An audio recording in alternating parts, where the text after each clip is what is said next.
நட்டி என்கிற நட்ராஜ் நடிப்பில் உருவாகியுள்ள TN 2026 படத்தின் ட்ரெய்லர் வெளியாகி விஜய் ரசிகர்களிடையே பரபரப்பை ஏற்படுத்தியுள்ளது. நட்டி நட்ராஜன் நடிப்பில் உருவாகும் TN 2026 தங்க நட்சத்திரம் திரைப்படத்தின் டீசர் நேற்று அதிகாரப்பூர்வமாக வெளியிடப்பட்டது. இந்த படத்தின் டீசர் வெளியானதிலிருந்தே இது நடிகர் விஜய் குறிவைத்து எடுத்த அரசியல் சாடை படம் போல் இருக்கிறது என்ற கருத்து சமூக வலைதளங்களில் பரவ ஆரம்பித்துள்ளது.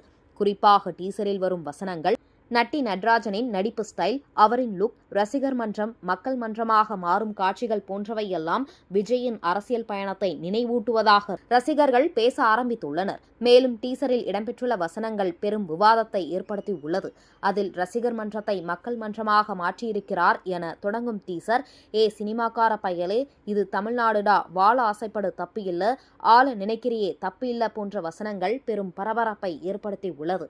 அதை அடுத்து கூத்தாட வந்தவனையெல்லாம் தலைவனாக்கி தலைமேல் தூக்கி வச்சு கொண்டாடுறீங்க மற்றும் ஏன் அரசியல் பேசக்கூடாது, அரசியல் பேசுனா என்ன, ஏன் நடிகர்கள் அரசியல் பேசக்கூடாதா போன்ற கேள்விகள் அரசியல் களத்திலும் சினிமா துறையிலும் சர்ச்சையை ஏற்படுத்தி உள்ளது.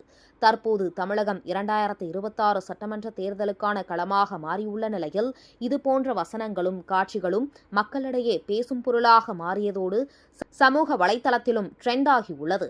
டீசர் வீடியோ வெளியான சில மணி நேரத்திலேயே பெரும் அதிருப்தியை ஏற்படுத்தி உள்ளது. TN 2026 பட ட்ரைலர் குறித்து பேசிய செங்கோட்டையன், தேர்தல் நேரத்தில் இதுபோன்ற படங்களை வெளியிடுவதை பட ஆய்வுக்குழு நிறுத்தியிருக்க வேண்டும். தேர்தல் நேரத்தில் படங்கள் மூலம் மற்றவைகளை விமர்சனம் செய்யக்கூடாது என்பது விதியிலேயே உள்ளது. அந்த விதிமுறைகளை மீறி இப்படத்தில் வெளியிடப்பட்டிருப்பது வேதனை அளிக்கிறது என்றார்.